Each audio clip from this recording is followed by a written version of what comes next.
presidente para que nos pueda dar la bienvenida formal y hacer la presentación de nuestro invitado de hoy. Doctor, por favor, suyo, por favor. Muy buenas tardes, gracias por su asistencia, gracias a Juan también por facilitarnos esta presentación que sabemos va a ser relevante y de mucho interés, dado que el tema de China desde hace unos años ocupa a la industria mexicana, pero que ahora este tema va a ser todavía más estratégico respecto a qué va a pasar a partir de fines de este año, cuando ese trato que se le da hasta el momento a la economía asiática, donde no se le considera el mercado, va a cambiar. Es un interrogante que tenemos que hacernos para ver cómo van a cambiar las reglas del juego y qué visión se tiene sobre qué es lo que corresponde, si darle o no en automático a China el estatus de economía de mercado, y que en ese sentido tener a un experto en el tema, al doctor Jorge Miranda, es un placer, es un honor, porque es alguien que es experto desde la parte de investigación, la parte académica, es de las pocas personas que, además de trabajar en consultoría, en análisis aplicado, aterrizado a la industria a nivel internacional, además se toma el tiempo muy generoso de hacer investigación y de escribir en artículos arbitrados, es decir, académicamente revisados por pares, y por lo tanto nos puede transmitir una visión en donde no nada más se observe la parte aplicada, sino también la parte teórica, digamos.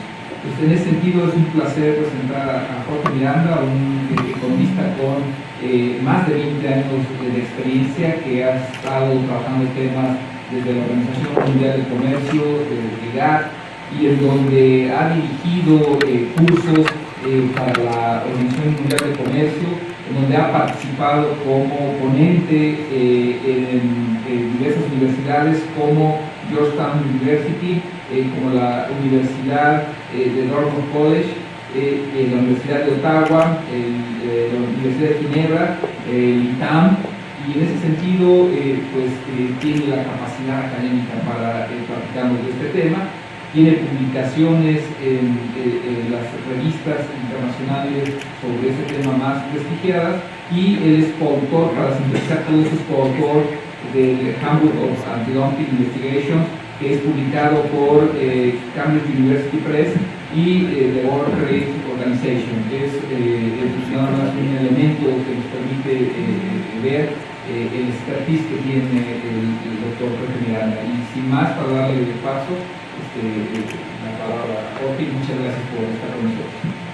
Muchas gracias, José Luis, por la invitación. La verdad es un placer y es un honor estar con ustedes. ¿Se escucha bien? Sí. Bueno, como ven, la presentación trata sobre lo que se tiene que hacer en China a partir de diciembre de 2016, o sea, en unos cuantos meses. Y la verdad es que este es un tema muy controvertido, ¿no? Hay opiniones, obviamente, en un sentido y otro. Mi opinión es que no se tiene que dar a China trato de economía de mercado automático, porque la situación es mucho más complicada, y voy a explicar por qué. Pero antes de comenzar a tratar ese tema, sí quisiera contextualizar lo que es China al día de hoy. Es un caso muy pequeño. Entonces, si pudiéramos pasar al guión. Lo primero que voy a abordar es China como competidor. ¿Qué es China al día de hoy en el mercado mundial? Luego el tema del trato de China en investigaciones antidumping. Esto es algo complicado, pero voy a tratar de ser sistemático, de tal suerte que quede claro cuál es la importancia de que se le dé trato de manera. Voy a explicar cuáles son las implicancias de que no se le dé trato de economía de mercado en cuanto a los resultados de las investigaciones. Una posición interesante es, bueno, ¿qué tal si se le da a China trato de economía de mercado, pero luego con lo mismo que se hacía antes, con las disposiciones del acuerdo actual? ¿Eso se podría? La respuesta es no. Y ya lo resolvió un panel de ONU hace unos días. Entonces, el tema es que eso cierra un poco el camino a buscar alternativas. Lo otro serían los procedimientos contra subsidios, ¿no? No podríamos, en vez del antidumping, pegar a China con investigaciones sobre subsidios. Aquí también la cosa está complicada porque hay una decisión del órgano de la Federación sobre la interpretación del término organismo público que complica eso. Y voy a explicar por qué, ¿no? Entonces, Ese es el guión y vamos a abordar cada punto en particular. Bueno, lo primero que hay que plantear con China es que es un caso muy interesante porque desde que comenzó su programa de reformas económicas, lo que ha ocurrido es algo excepcional. Con base en todo tipo de apoyos, conformes o no con la normativa OMC, China ha logrado posicionarse hasta alcanzar una posición de liderazgo en muchas industrias. Perdón, sí, ahora, esto es muy interesante. China no es que esté ganando posición o una gran escala o un dominio de industrias en las cuales tiene una ventaja comparativa, y esto hay que enfatizarlo, ¿no? Es decir, no estamos hablando de que China se haya vuelto grande en textiles y confección solo, donde quizás el costo de la mano de obra es un elemento importante del costo. China se está volviendo un gigante en todo. Estamos hablando desde semiconductores hasta locomotoras, hasta aviones, ¿no? A día de hoy, pasando por todo tipo de cosas. Y esto es curioso porque realmente China, y como vamos a ver en un segundo, no tendría por qué estar creciendo en esas industrias porque de nuevo no tiene los elementos que le hagan ser competitiva en esas industrias. Sin embargo, esto está ocurriendo, ¿no? ¿Por qué? Porque China, el gobierno chino da todo tipo de apoyos a la industria de este país. Obviamente no a todos los sectores, los chinos no están locos para estar promocionando todas las industrias, no tendrían por qué, sino lo que hacen obviamente es escoger aquellos sectores donde piensan que le conviene al país tener una posición de liderazgo, ¿no? Y en estos sectores es con respecto a los cuales se da apoyo, pero son apoyos masivos. La pregunta, claro, sería ¿cómo qué, no? Bueno, vamos a empezar y aquí nos podríamos quedar dentro de 30 minutos. Quiero dar algunos ejemplos. Se dan concesiones impositivas, ¿no? En particular, las empresas nuevas tienen exenciones o rebajas del impuesto sobre la renta. Ese es, digamos, el camino más usual. También hay créditos preferenciales, ¿no? También se vende materia prima a precios preferenciales, es decir, hay muchas empresas paraestatales que proveen insumos y esos insumos se venden a precios que no son de mercado. Además de esto, esto es interesante, la propiedad, los bienes raíces son propiedad de las municipalidades. Entonces, las municipalidades le venden terrenos a las empresas que están en estos sectores que el gobierno quiere promover a precios de descuento, es decir, los solares se venden a precios bajísimos que no corresponden a precios de mercado. Además, esto es interesante, en el caso de materia prima hay restricciones a la exportación. Eso lo que quiere decir, y podemos pensar en el caso de la chatarra, es un ejemplo muy claro, si hay una gran producción de chatarra, esa chatarra normalmente se estaría exportando. Pero lo que ocurre es que al bloquearse la importación de chatarra, eso crea una sobreoferta, y esa sobreoferta va a terminar definiendo los precios internos por abajo del precio internacional. Y esto es muy interesante porque explica por qué China en muchas materias primas tiene costos internos que no corresponden al precio internacional. Es decir, están por abajo por efecto de las restricciones a la exportación que tienen ellos, que pueden consistir ya sea en cuotas de exportación o en aranceles o en ambas cosas. También, esto es igualmente interesante, en algunos sectores tienen restricciones sobre el número de competidores. En esos sectores punta el gobierno decide cuántas empresas puede haber para que las que haya hagan una economía de escala. También tiene restricciones sobre la inversión extranjera y transferencias forzadas de tecnología, y además tiene fusiones forzadas. No solamente esto, sino hay un caso en Estados Unidos que también es muy revelador, en el cual resultó que varios exportadores chinos se coludieron y su defensa ante el gobierno gringo es que lo habían hecho porque el gobierno chino les estaba exigiendo que se coludieran. Es decir, lo que estaba en juego es por qué se habían fijado los mismos precios de exportación al país de que se trata, ¿no? Lo que resultó es que los exportadores chinos en su defensa plantearon que no es que ellos estuvieran fijando los precios que querían, sino que el Ministerio de Comercio chino les estaba fijando cuáles eran los precios a los que tenían que entrar a un mercado dado, ¿no? Es decir, era corrupción, pero corrupción organizada por parte del gobierno chino, ¿no? Eso es muy interesante y aparte la verdad es que da mucho de qué preocuparse porque eso me explica a mí por qué cuando hay investigaciones antidumping siempre sale que los chinos están un 40% por debajo de la producción nacional. Yo me inclinaría a pensar que eso se debe a que el Ministerio de Comercio los está orillando a que todos ellos hagan eso porque a ese tipo de diferencial en precio, pues difícilmente el consumidor nacional le sigue comprando al productor local, ¿sí? Entonces, como podemos ver, esta es una situación que yo como economista de mercado calificaría como de terror, ¿no? Eso es algo que no tiene absolutamente nada que ver con la economía del mercado, es una abominación, ¿no? Ahora, algo que a mí en lo particular me deja también preocupado es que hay gente en el país que ve a China como el caso contrario, ¿no? Como un ejemplo a seguir. Y yo me pregunto cómo puede ser eso, porque México hace 20 años o hace 30 años pues hacía lo mismo que hacía China, porque había programas de fomento, ¿no? Los que tenemos cierta edad nos recordaremos del FOGAIN, ¿no? El FOMEX, los CEI, los EPROFIS, había transferencia de tecnología forzada también, había restricciones sobre la inversión extranjera, había todo ese tipo de cosas, no más que en una escala menor. Pero todo eso se quitó porque era antieficiente. Entonces mi pregunta es, ¿cómo es posible que si los chinos hacen lo mismo que hacía México hace 30 años, eso sí sea eficiente y no lo que nosotros hicimos en una escala menor, ¿no?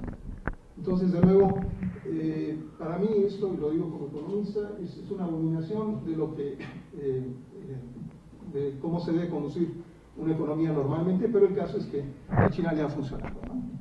Ahora, el tema, si pasamos a dar algunos ejemplos, es que de nuevo, la justificación no es que China tenga ventajas comparativas en las industrias estas, porque de nuevo la mayor parte de tales industrias son intensivas en capital, lo que quiere decir que en ellas el costo de la mano de obra es un factor verdaderamente marginal. El caso del acero es muy ilustrativo porque China se ha convertido en el mayor productor mundial, es decir, tiene un tamaño que es mayor al tamaño de las industrias gringas y europeas puestas juntas, y sin embargo China no tiene acceso a suficiente materia prima ni a calidades suficientes, es decir, tiene que importar el mineral de hierro, el carbón de coque y la chatarra, y obviamente lo importa no de las Filipinas, lo importa de Australia o lo importa de América Latina, y eso implica que en términos de flete tiene una desventaja comparativa enorme, y aún así los chinos son el mayor productor mundial, ¿no? De nuevo, esa es una situación muy preocupante porque resulta que quien no tiene ventaja comparativa es quien al final está dominando los mercados, ¿no? La pregunta es, ¿qué es lo que se debe de hacer? Mi respuesta es, algo que se tiene que hacer, porque en los mercados donde hay un desbalance enorme, ahí lo que tiene que ocurrir es que alguien se tiene que ajustar. Y hay dos opciones, o que se ajusten los chinos, quienes fueron los que causaron el problema, o que se ajuste la producción nacional, ¿no? Y yo votaría porque se ajuste quien causó el problema, y esto es los chinos, no los nacionales. Pero en fin, ese es el contexto. Ahora entramos al famoso tema de lo de China, y de nuevo es un tema un poco complicado, pero la verdad de las cosas les pido que tengan un poco de paciencia y trataré de explicar eso de la manera menos confusa y más directa, pero lo cierto es que tiene un cierto grado de dificultad. Cuando un país entra a la OMC, entra bajo los términos de algo que se conoce como el protocolo de adhesión, ¿no? Entonces el protocolo de adhesión lo que hace es decir cuáles son las reglas que se tienen que cumplir. Obviamente son las reglas que ya existen, pero también ciertas reglas adicionales. Y esto es normal. Eduardo Alcaraz, que estuvo entre los negociadores de México al GATT, recordará que cuando México entró, se le pusieron a México también condiciones que eran GATT Plus. Y eso es normal, porque cuando uno entra a un club, pues tiene que pagar más que los que ya estaban, ¿no? Y en el caso de China, esto ocurrió. Se pusieron algunas reglas que van más allá de las reglas a las que están sujetos los demás. Es enteramente normal, y es el costo de entrar a ese club. Ahora, el párrafo 15 del protocolo aborda cuestiones relativas a antidumping y a derechos compensatorios. Por derechos compensatorios me quiero referir a medidas antisubvención, ¿sí? Y aquí empezamos las complicaciones, pero el tema es que el párrafo 15, cuando comienza, dispone que en lo que respecta a importaciones originarias de China, el acuerdo antidumping aplica conforme a lo que se indica en los apartados siguientes, ¿sí? Entonces lo que quiere decir el párrafo 15 es que China está sujeto al acuerdo antidumping, pero hay algunas disposiciones adicionales, ¿no? El tema OMC Plus. ¿Cuáles son? El apartado A permite establecer el valor normal de las importaciones chinas, ya sea sobre la base de precios en China o de acuerdo con la metodología del país sustituto. Me explico. En el caso de China, por todas sus distorsiones, no tiene mucho sentido medir el grado de dumping comparando el precio interno chino contra el precio de exportación, porque las distorsiones que existen en China afectan obviamente tanto el precio interno como el precio de exportación. Entonces, si uno midiera el grado de dumping en China comparando un precio interno distorsionado con un precio de exportación igualmente distorsionado, lo que iba a salir es que el margen de dumping es cero. Dada esta situación, lo que se ha permitido en el caso de importaciones de países con economía no de mercado es que para medir el grado de dumping se compare el precio de exportación contra el precio interno en lo que se conoce técnicamente como país sustituto. Es un país que se le asemeja a China en las condiciones de la industria de que se trata, ¿no? Toda la pelea es sobre hasta qué momento en el tiempo esta metodología de país sustituto, que hace efectiva el sistema antidumping contra China, hasta qué momento en el tiempo puede perdurar. Y eso es exactamente lo que está en juego. Entonces, volviendo a la lámina, el apartado A del párrafo 15 permite establecer el valor normal de las importaciones originarias de China, ya sea sobre la base de los precios en China o de acuerdo con los precios internos en otro país, el país sustituto. Ahora, es importante plantear que al día de hoy, esta disyuntiva siempre existe, en la medida en que no se haya presentado ninguna de las dos situaciones previstas en el apartado D. Es decir, que China haya demostrado que ella misma se ha convertido en una economía de mercado, o que China haya demostrado que la industria de que se trata opera bajo condiciones de mercado. Y los criterios para decidir si califica o no están en la legislación nacional de cada país. En el caso de México, en el artículo 48 del reglamento de la Ley de Comercio Exterior. De nuevo, el punto de esta lámina es que al día de hoy existe la posibilidad, por lo menos teórica, de que a China se le aplique el trato de economía de mercado, pero eso no ocurre en la práctica. ¿Por qué no? La razón es la siguiente. Si se permite la disyuntiva que está prevista en el apartado A, los apartados AI y AII indican cuándo es que una metodología u otra puede utilizarse en un caso particular. Lo que dice ahí es esencialmente que la carga de la prueba para que a China se le dé el trato de economía de mercado al día de hoy reside en los exportadores chinos.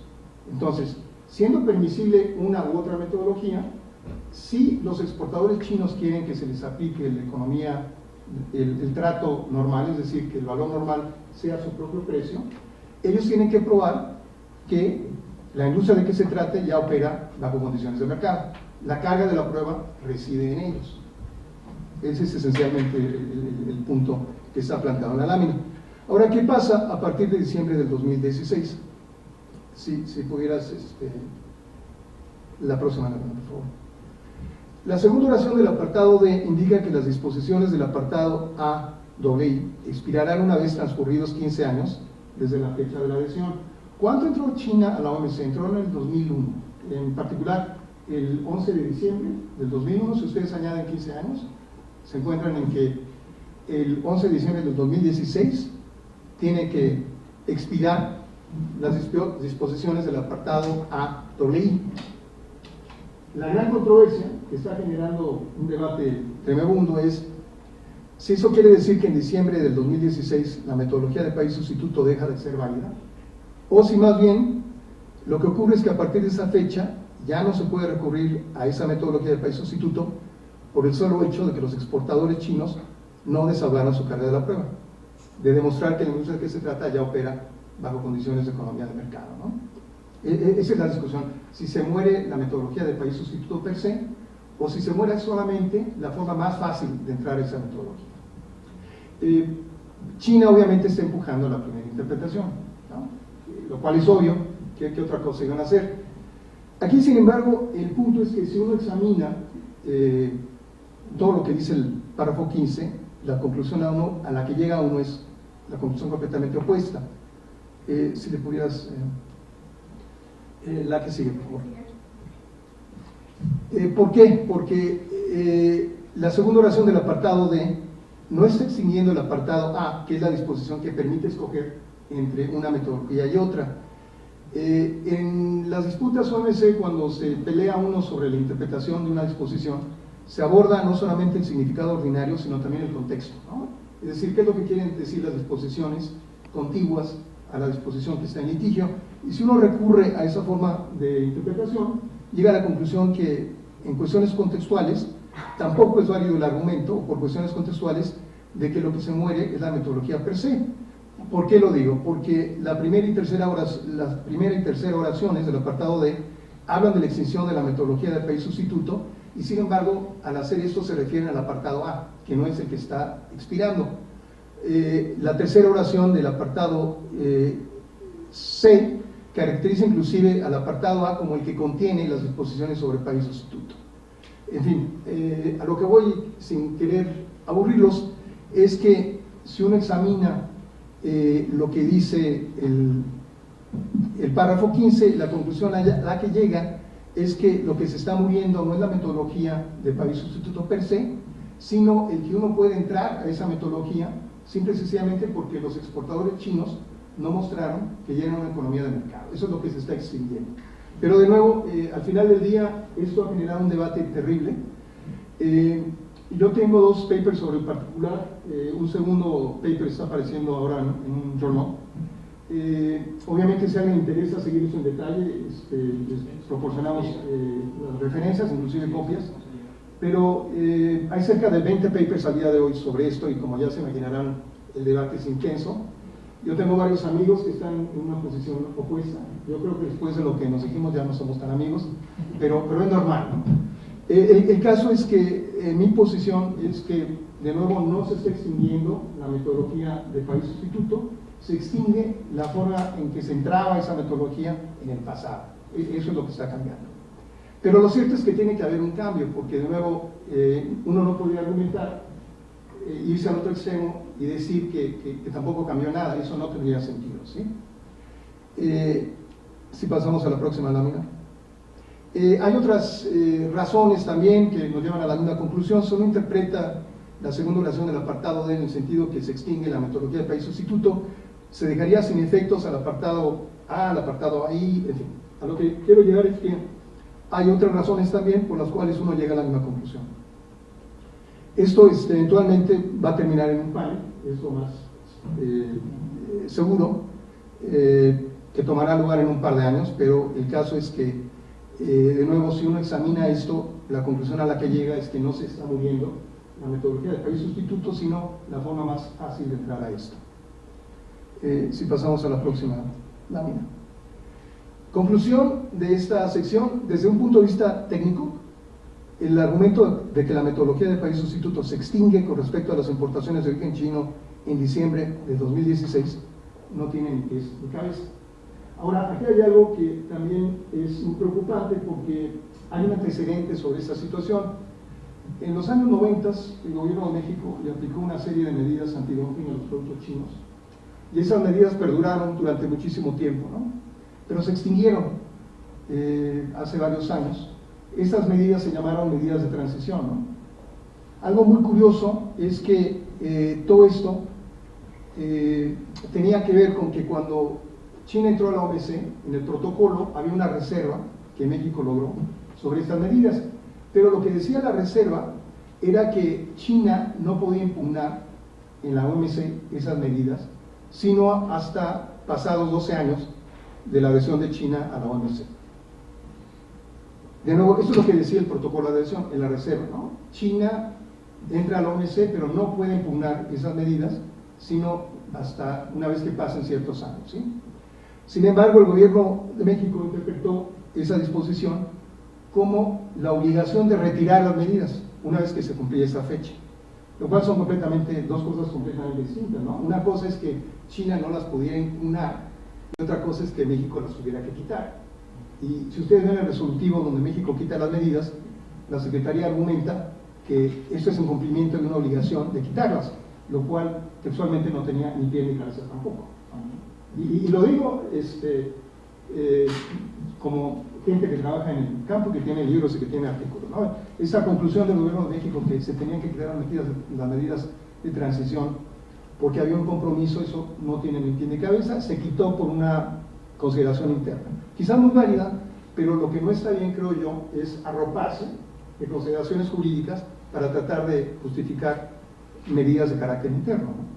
Entonces mi temor es que esa misma situación, Dios no lo quiera, se produzca ahora también en diciembre y que el gobierno diga, bueno, mira, a mí me parece que la lectura de esto nos obliga a quitar la metodología de país sustituto en diciembre y a partir de esa fecha China tiene trato de economía de mercado. Ese es el riesgo. ¿Cuál sería la consecuencia? Pues la consecuencia sería muy grave, porque entonces vamos a terminar en los casos antidumping comparando un precio interno en China contra un precio de exportación que sea igual de distorsionado. O sea, las medidas antidumping contra China dejarían de tener efectividad. Ese es el riesgo que se está corriendo.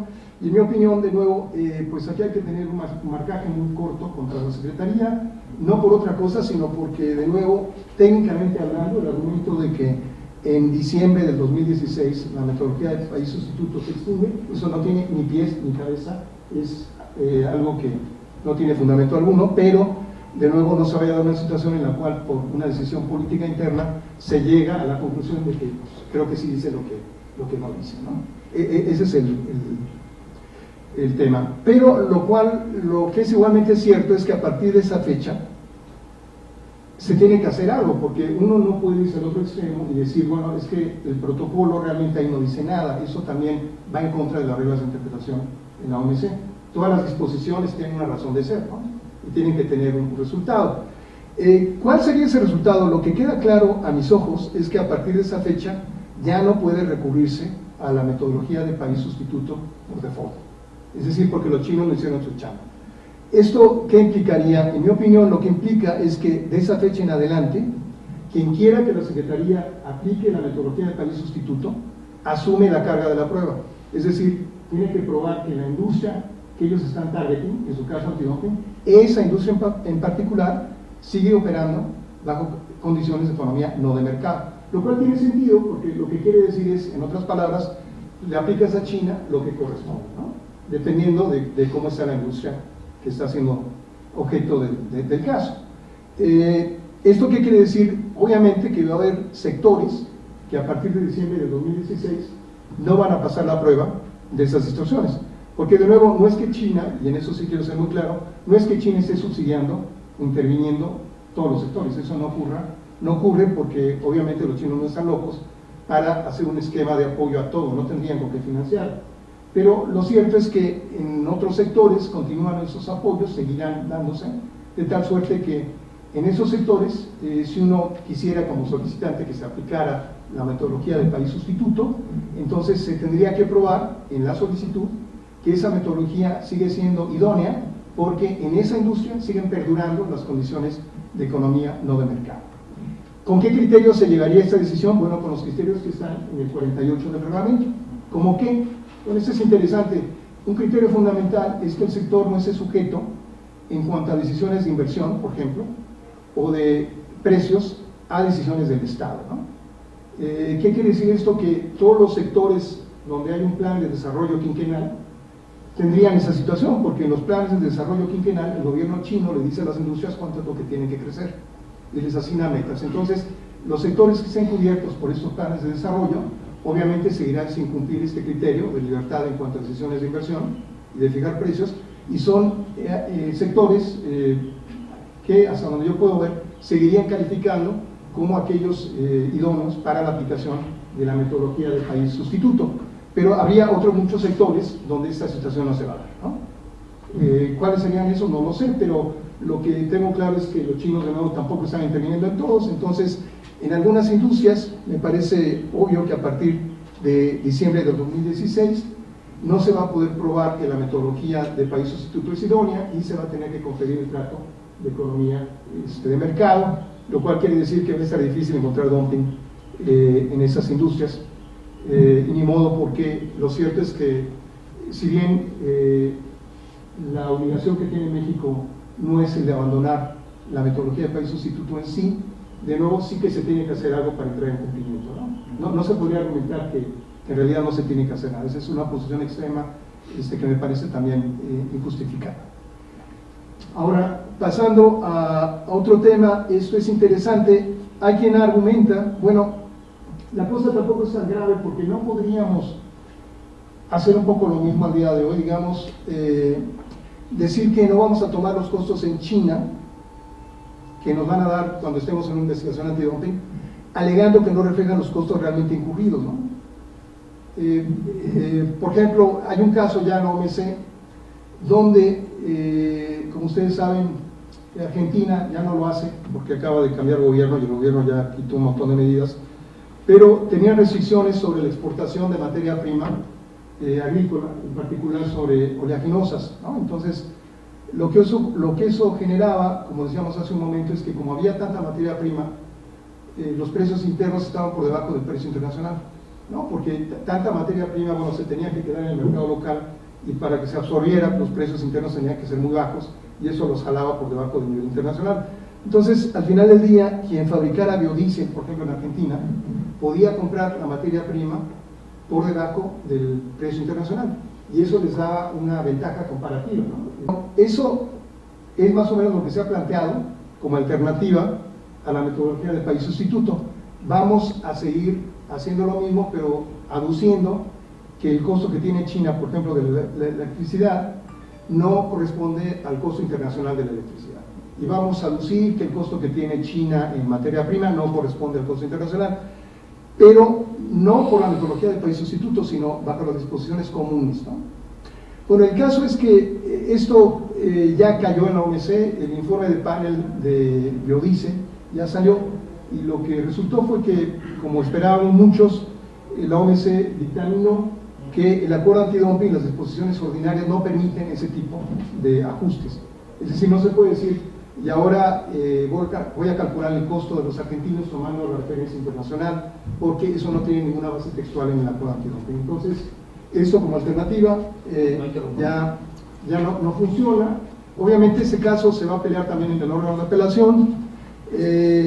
A los rusos se les ha hecho cosas similares y, como decía, muchos planteaban, bueno, que se le haga lo mismo a los chinos, pero de nuevo, conforme a lo que acaba de examinar el panel de la OMC en Unión Europea Biodiesel, esto no tiene fundamentos porque no tiene ninguna base textual en el acuerdo antidumping. Es decir, no se puede, una vez muerta la metodología del país sustituto, rascarle al acuerdo antidumping para ver si ahí se logra hacer algún otro tipo de ajuste que nos lleve un poco al mismo resultado, ¿no? Eso ya murió.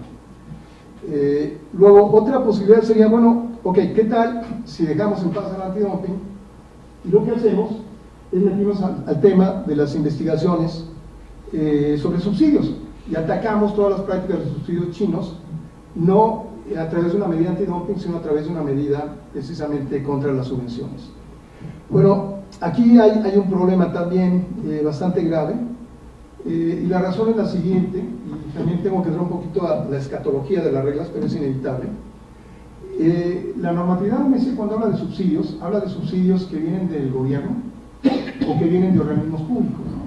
Entonces la pregunta es, ¿qué es lo que califica como un organismo público en la OMC? Porque de nuevo los subsidios, para que califiquen como tales, tienen que venir o del gobierno o de un organismo público. Entonces hubo un debate en la OMC hace varios años sobre cómo se interpretaba el término organismo público. Lo que los gringos planteaban, y creo que tenían razón, es que un organismo público, en el caso de una empresa productora, es una empresa productora que es mayoritariamente propiedad del Estado, o del gobierno, ¿no?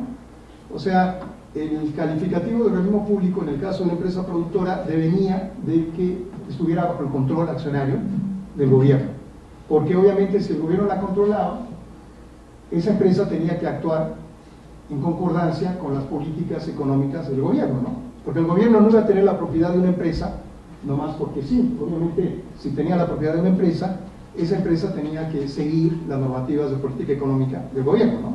Sino qué caso tendría que el gobierno fuera propietario de esa. Eso es lo que nos quedaba a todos claros, pero sin embargo, en una gran metida de pata del órgano de apelación, hace 4 o 5 años, el órgano de apelación resolvió que el organismo público, además de ser propiedad del Estado, tiene que tener la capacidad de regular otros entes. Y acá hay un problema, porque mi pregunta es, ¿cuándo una empresa acerera, por ejemplo, que le vende acero a precios distorsionados a una armadora de coches, cuándo esa empresa acerera iba a tener la capacidad de regular? No se trata de la Comisión de Telecomunicaciones o de la empresa que regula la provisión de agua o la empresa que regula no sé, los aeropuertos. Esos entes son entes regulatorios que tienen la capacidad de regular, ¿no? Pueden regular otros actores, pero no una empresa productora. El problema entonces es que el órgano de operación metió la pata y lo que determinó es que para que una empresa califique como organismo público, de nuevo, no tiene que ser solamente propiedad del Estado, sino también ella misma tiene que tener las facultades de actuar como si fuera el Estado, es decir, poderes regulatorios. Y el problema es que una empresa productora nunca va a tener esos poderes regulatorios. ¿Eso qué quiere decir? Que si hay créditos que vienen de un banco estatal, está muy complicado que ese banco estatal califique como organismo público. ¿Por qué? Porque el banco no tendría poderes regulatorios sobre otros bancos, ¿no? Y si estamos hablando de una empresa de electricidad, lo mismo, porque la empresa de electricidad puede estar vendiendo electricidad muy barata a un productor de acero, pero esa empresa de electricidad no va a poder regular a otros productores de electricidad, y así sucesivamente. ¿A qué conclusión quiero llegar? Bueno, de que aparte de que el órgano de operación metió la pata ahí de una forma muy fuerte, el tema es que eso hace muy complicado el que las tasas que se determinen sean altas. ¿Por qué? Porque estaría uno en un caso perdiendo todos los subsidios que vienen de bancos y perdiendo los subsidios que vienen de empresas paraestatales también. Porque ni los bancos ni las empresas paraestatales podrían pasar bajo la definición de organismo público que erróneamente adoptó el órgano de operación hace 4 o 5 años. ¿Eso a qué conclusión me lleva? A que al día de hoy el remedio más práctico contra las importaciones chinas que vienen con todo tipo de distorsiones sigue siendo el antidumping, en particular la metodología del país sustituto. Si pasamos a la última lámina. Y como es así, como la metodología del país sustituto en antidumping es la más idónea, no se debe regalar a China la eliminación de esa metodología sobre la base de una interpretación del protocolo de adhesión de China que es completamente erróneo. De nuevo, el método idóneo, en mi opinión, para seguir combatiendo las importaciones chinas, las distorsiones que traen, es la metodología antidumping del país sustituto. Las opciones para hacer un poco lo mismo en el acuerdo, como decíamos, no funcionan. Lo de ajustar costos a nivel internacional, eso ya lo tumbó la propia OMC. Si nos vamos a casos de subsidios, hay problemas terribles en cuanto a probar que los subsidios que vienen de los bancos o de las empresas estatales vienen de organismos públicos, por lo cual nos lleva a la conclusión de que se debe defender la metodología del país sustituto y no regalarle a China una concesión. Lo más triste sería que el gobierno resolviera que se le va a dar a China el trato de economía de mercado, nomás porque sí, ¿no? Eso la verdad no puede ser. Y si México le otorga a China ese trato, pues le debería sacar algo a cambio, ¿no? Lo que no podría hacer es que le dé una concesión que no tiene ni pie ni cabeza de a gratis. Eso también sería, desde mi punto de vista, terrible, ¿no? Entonces, creo que lo mejor sería cumplir con lo que dice el protocolo, darle a China el trato de economía de mercado cuando en realidad China se haya transformado ya en industria de que se trata a un régimen de economía de mercado, y en los otros casos seguir atizando con el trato del país sustituto. ¿Por qué? No es personal, sino porque China sigue sin haber evolucionado en esos sectores. Y no creer que hay otras opciones de seguir combatiendo las importaciones chinas, porque, como decíamos, las opciones en realidad no son tan fuertes, ¿no? Eso está ajustando costos a nivel internacional, no está sobreviviendo la revisión de los paneles OMC, y lo de atacar por subsidios tiene problemas muy serios. Por cierto, los gringos al día de hoy, esto es un comentario creo que curioso, le han dado la vuelta al tema del poder regulatorio de una manera muy curiosa, y la verdad esto siempre pues, genera observaciones sobre la capacidad inventiva de los gringos, ¿no? Los gringos se dieron cuenta que en todas las empresas chinas siempre hay una célula del Partido Comunista, y lo que están argumentando es que la entidad de que se trate o la empresa de que se trate sí tiene poderes regulatorios, no porque estén esos poderes regulatorios en los estatutos de la empresa, sino porque la empresa tiene en su top management una célula del Partido Comunista, y como el Partido Comunista dirige la economía de China, lo que están argumentando es que esos poderes del Partido Comunista residen ahí también en la célula, pero la empresa también tiene esos poderes regulatorios, ¿no? Lo cual me parece un enfoque muy interesante. Lo que pasa es que esto no ha llegado a un mes, y yo no sé si esto fuera a sobrevivir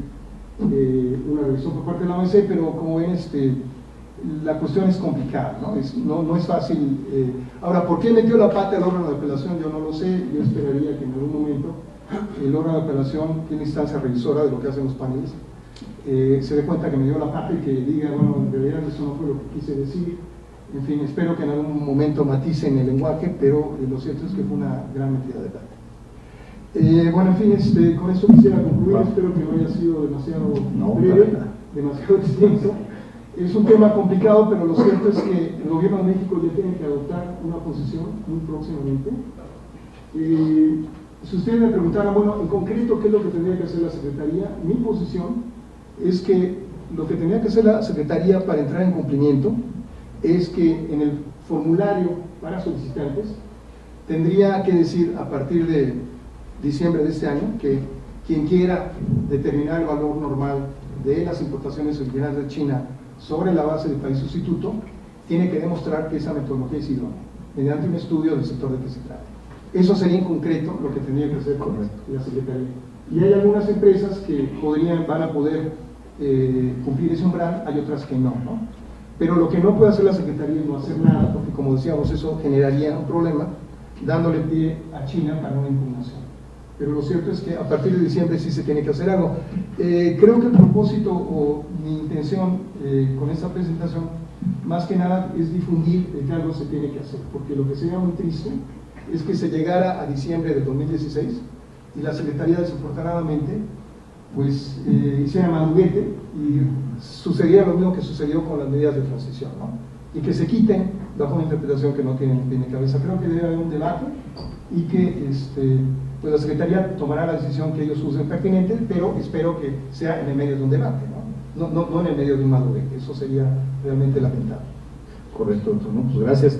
Primero que nada, darle las gracias por este tiempo. Quisiera entonces proponer, si es que su agenda lo permite, poder abrir el foro para participaciones, precisamente para preguntas y respuestas, no sin antes darle las gracias a nuestro presidente de la Comisión de Comercio Exterior y Asuntos Internacionales, don Eugenio Salinas Morales, que nos hace el favor de estar unido aquí en esta sesión también. Como les he platicado, el diseño integral de participación de las comisiones hace que un tema no lo dejamos aislado solamente dentro de una sola, sino que tratamos que esto permee dentro de otros. Entonces también, previo a dar el uso de la voz con el doctor Vargas Menchaca, quisiera preguntar a nuestro presidente si tuviera algún comentario previo, señor.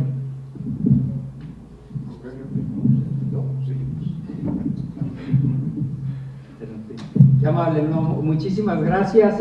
Me dio mucho gusto recibir aquí a Jorge.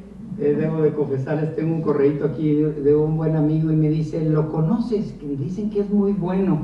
Dije, pues nomás le debo mi maestría, así es que fue mi mentor en Washington y allá fue el que me ayudó a sacar adelante las tellas. Era la corporación o en el World Bank, ¿no? Pues, en el Banco Mundial yo estaba en la embajada y estudiando, y somos buenos amigos y le reconozco, a veces discrepamos algunas cosas, pero estamos ahora sí un reconocimiento profesional. Estaba precisamente con un tema allá de China, atendiendo allá a otras personas, porque la comisión no solo se llama de comercio exterior, sino de asuntos internacionales, y me tocó atender por ahí, pues fue la razón de llegar un poco tarde.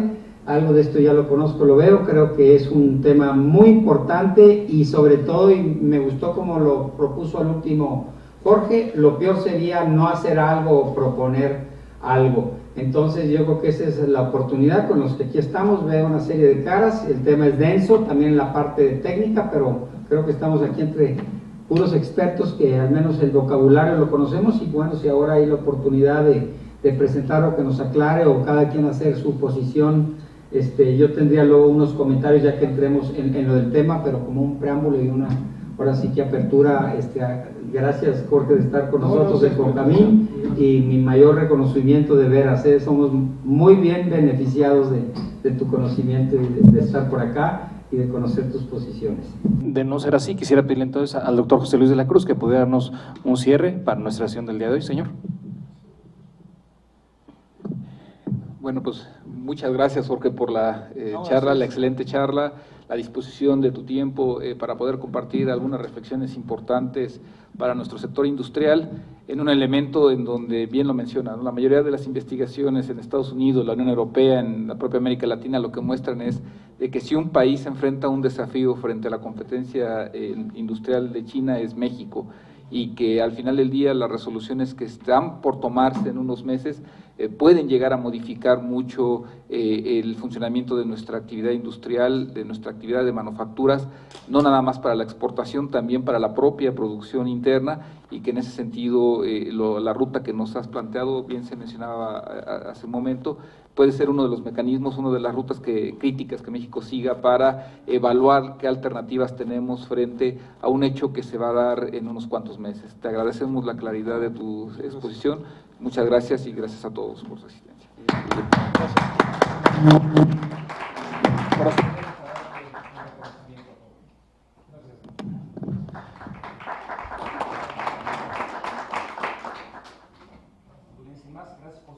Muy buena tarde.